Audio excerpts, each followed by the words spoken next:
a beautiful Tuesday morning here, live from AYOGEN online television. Bringing your breakfast news to you this morning is Makanjola Oluwatosin Esther. Let's lead our major headlines. On our major headlines this morning, 18 dead in Niger Republic gold mine collapse.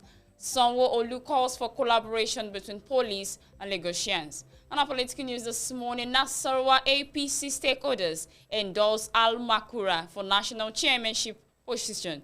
On our VC mounts defense, PDP carpet Ondo over varsity fee hike. On our business news this morning, oil banking stock sell off triggers 12.58 billion naira market loss. On our sport news this morning, Newcastle appoints ex-Bournemouth boss Eddie O as new coach. On our health news this morning, presidential clinic, Shehu Sani knocks politicians over love for foreign doctors. On our foreign news this morning regarding the China floods, close to 60 million people affected, 590 reported dead or missing. On our entertainment news this morning, late British singer Amy Winehouse's last concert dress sells for $243,000. And let's go on. 18 dead in Niger Republic gold mine collapse. At least 18 people died when an artisanal gold mine collapsed in southern Niger near the border with Nigeria, the local mayor said on Monday. The provisional death toll is 18 people whom were buried this morning. Adamau Guara, mayor of Dan Issa district, told AFP of Sunday's disaster. There were also 7 hospitalized with injuries, he said, adding that Nigerian nationals were among the injured. The accident was sparked by artisanal wells collapsed at the Garin Liman 9 site on Sunday afternoon, he said. Rescue operations are still going on. There might still be bodies trapped at the bottom of the pit. A local source said the Garin Liman mines were discovered only a few months ago, but thousands of miners have since flocked to the area. For decades, Niger gold mines have attracted prospectors, particularly in the western Terbali region, now the scene of deadly jihadist attacks, and in the north near the Libyan border. Accidents at the site are frequent because of soil instability and the outdated methods employed by the miners. According to the authorities, several artisanal gold mines were shut in 2017 as part of government efforts to modernize the industry. Since 2004, Niger has only had one industrial mine at Samaria at the Tribali region. Sanwo-Olu calls for collaboration between police and Lagosians. The governor of Lagos State, Babajide Sanwo-Olu, on Monday called for the collaboration between the Nigerian police and citizens of the state. Sanwo-Olu made this at the opening ceremony of a 2-day capacity building workshop organized by the Nigerian Police Force Zone 2 Command Headquarters. This was contained in a statement cited Insecurity. Sanwo-Olu calls for collaboration between security personnel, citizens. Sanwo-Olu, who was represented by the Secretary to the State Government, Folashade Jaji, said that his administration will continue to promote mutual understanding between members of the public and the security personnel and agencies in the state. He applauded the theme of the workshop tagged Internal Security Operations in a Democratic Dispensation, noting that people need the police just as the police need the people. The organization of this capacity building workshop for personnel in Nigerian Police Force Zone 2 Command Headquarters, comprising Lagos and Ogun State, is highly commendable because it will serve as a platform for the orientation of security personnel in Zone 2 on the expected roles as professional security personnel and their interaction with the civil populace, the governor said. He also thinks that the state recently organized the first-of-a-kind Lagos Police Youth Dialogue section with over 1,000 police officers and young Lagosians in attendance to foster a mutual relationship between the police and the general populace for a better and more effective policing in the state. On our political news this morning, Nasarawa APC stakeholders endorse Al-Makura for national chairmanship position. Stakeholders of the All Progressive Congress in Nasarawa State has endorsed former governor and senator representing Nasarawa South Senatorial District at the National Assembly, Umar Rutanko Al-Makura, for the position of national chairman of the party. The stakeholders are members of a political group, Progressive for Umaru Tanko Al-Makura. Speaking during a press conference on Monday in Lafia, the governor of the group, Makpa Mala, explained that the endorsement was aimed at leaving no citizen of the country in doubt that they were solidly behind Al-Makura to emerge victorious in the forthcoming extraordinary national convention of the party. He said Senator Tanko Al-Makura is not only a son of Nasarawa, he is also a nationalist whose legacies and achievements in leadership are worthy of replication on a wider scale. We believe that this step taken today will pave way for the eventual emergence of Al-Makura as national chairman of a party.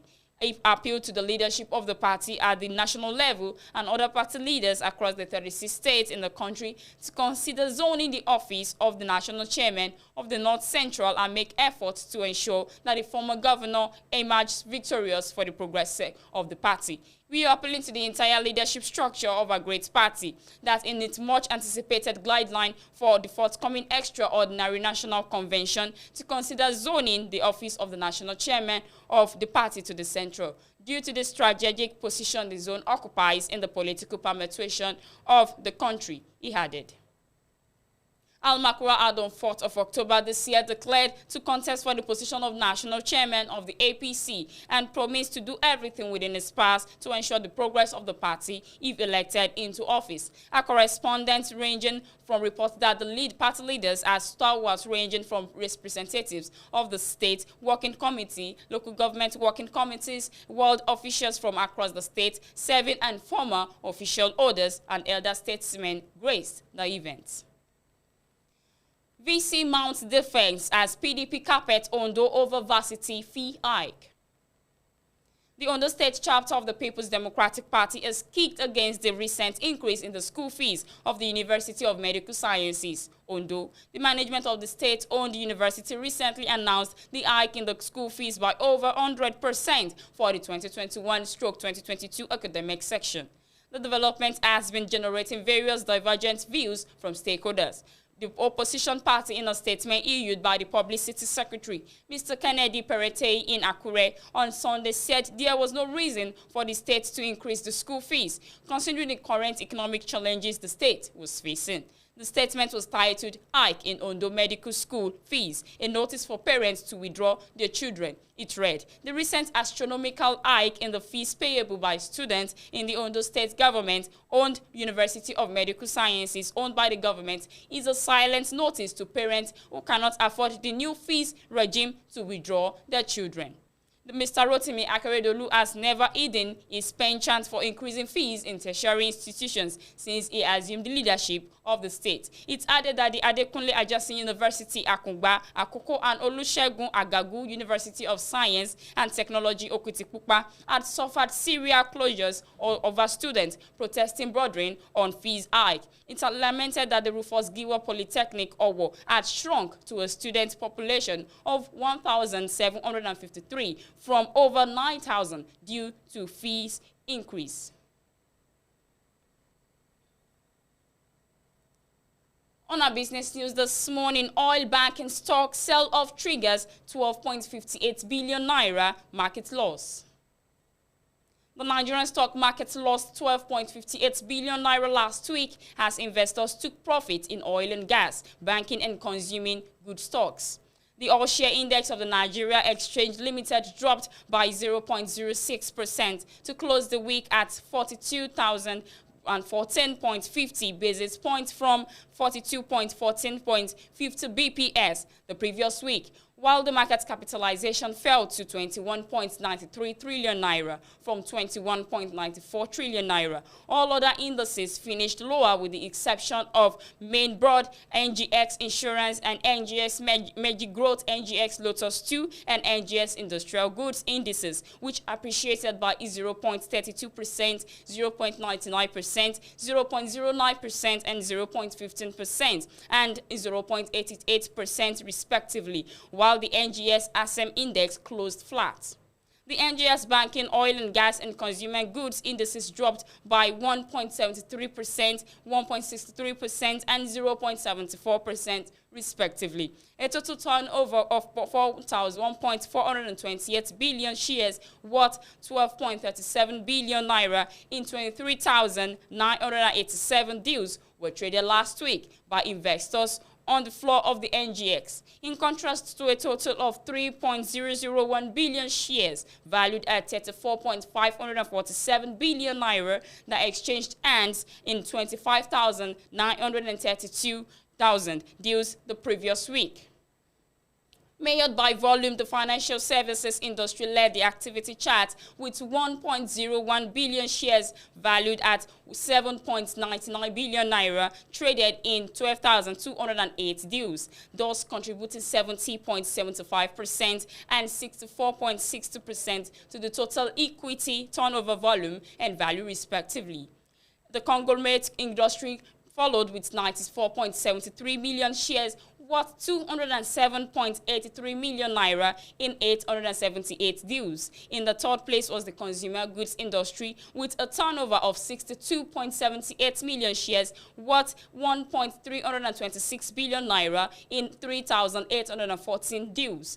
Trading in the top three equities, namely FBN Holdings PLC, Sterling Bank PLC, and United Bank for Africa PLC, accounted for 409.92 million shares worth 3.63 billion naira in 3,208 deals, contributing 28.22% and 24.76% to the total equity turnover volume and value, respectively. 23 equities appreciated in price last week, lower than 47 equities in the week before. 43 equities depreciated in price, higher than 25 equities in the previous week, while 90 equities remained unchanged at previous 84 recorded in the previous week. Regency Alliance Insurance PLC led the gainers chart with an 18.92% rise to 0.44 naira per share. Multiverse Mining and Exploration PLC followed with a 10% increase to 0.22 naira per share. Other top gainers were SCOA Nigeria PLC, Wema Bank PLC, and Fitsin Healthcare Insurance PLC. Eternal PLC saw the biggest loss during the week as its share price plunged by 15.49% to close at 7.31 naira per share. Unilever Nigeria PLC came next with a 14.42% decline, closing at 13.35 naira per share. Courtview Business Solutions PLC, Nigerian Exchange Group PLC, and Cotix PLC also saw their prices fall during the week. On our sport news this morning, Newcastle appoints ex-Bournemouth boss Eddie Howe as new coach. Eddie Howe was confirmed as Newcastle's manager on Monday, a month after a Saudi-led takeover at St. James Park. The former Bournemouth boss succeeds Brive Bruce, who left the Premier League by mutual consent on October 20. Newcastle United are delighted to confirm the appointment of Eddie Howe as the club's new head coach on a contract until summer 2024, the club said in a statement. Howe's 43 said, "It is a great honor to become head coach of a club with the stature and history of Newcastle United. It is a very proud day for me and my family. This is a wonderful opportunity, but there is a lot of work ahead of us, and I am eager to get into the training ground to start working with the players." Newcastle is second from bottom of the Premier League without a single with the season after the Saturday 1-1 draw at Brighton, says AFP.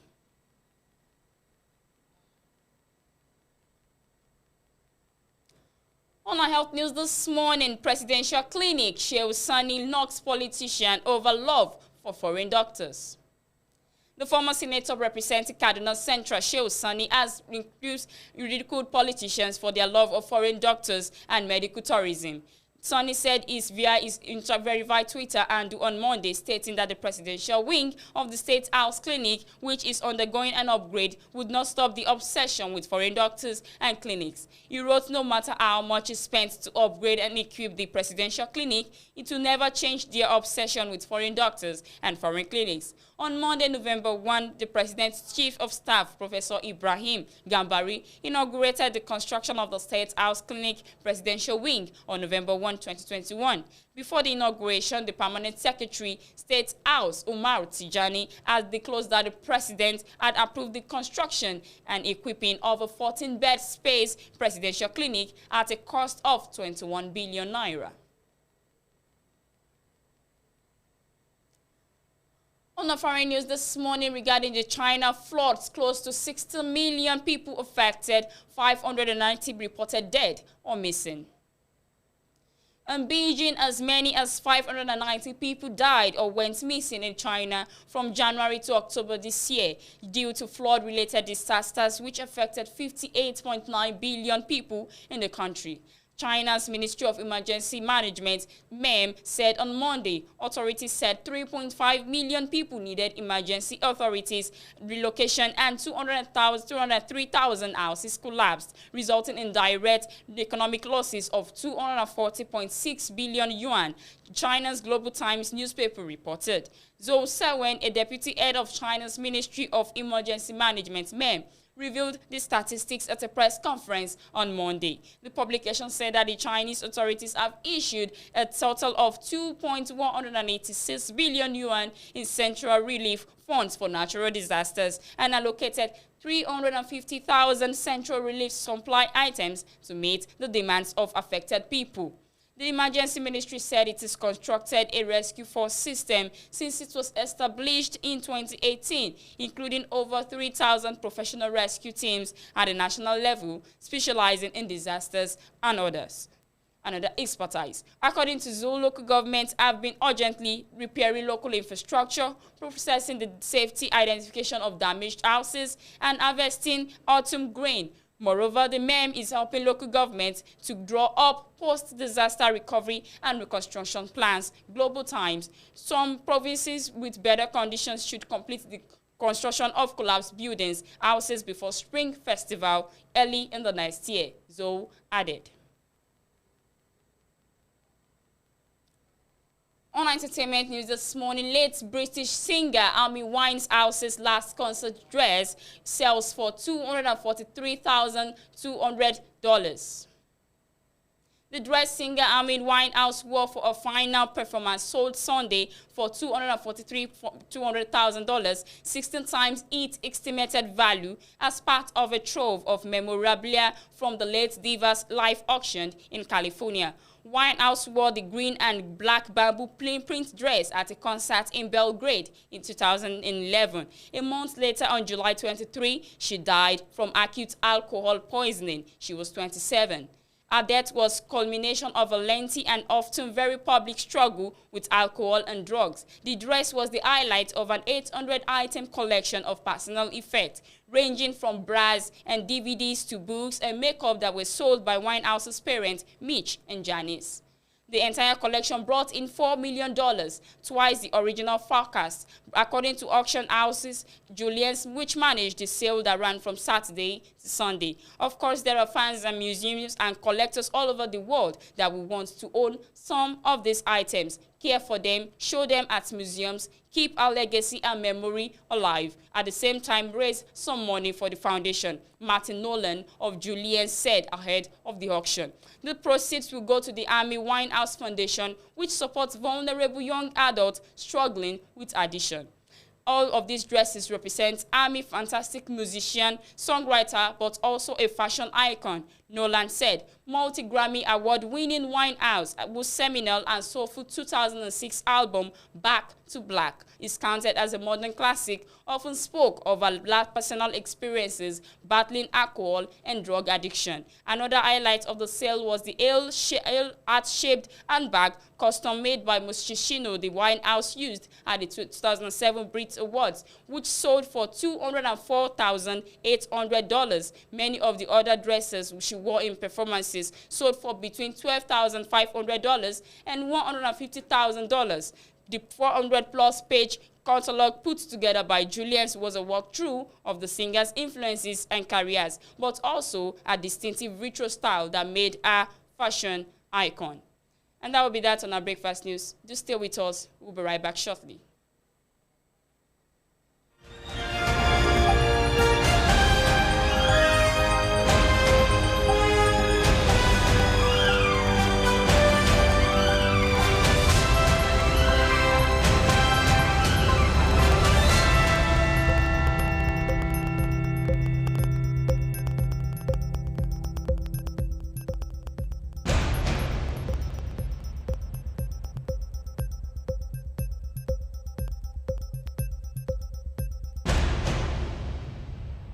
Welcome back. We're still on our breakfast news this morning. Highlights of our news this morning. 18 dead in Niger Republic gold mine collapse.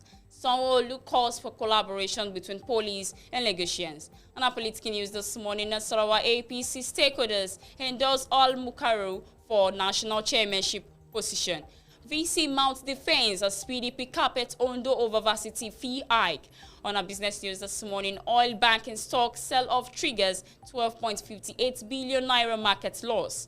On our sport news this morning, Newcastle appoints ex-Bournemouth boss Eddie Owie as new coach. On our health news this morning, presidential clinic shows Sunny knocks politician over love for foreign doctors. On our foreign news this morning regarding the China flood, close to 60 million people affected, 590 reported dead or missing. On entertainment news this morning, which is the last news, late British singer Amy Winehouse's last concert dress sells for $243,200. And that will be that on our breakfast news this morning. Thank you for watching. I want you to continue to subscribe on our YouTube channel, AYOGEN Online Television, to catch up with our latest news, latest updates on breakfast news right here that happens around 8. So do have a very wonderful day. I remain Makonjola Oluwatosin Esther. Do have a nice day.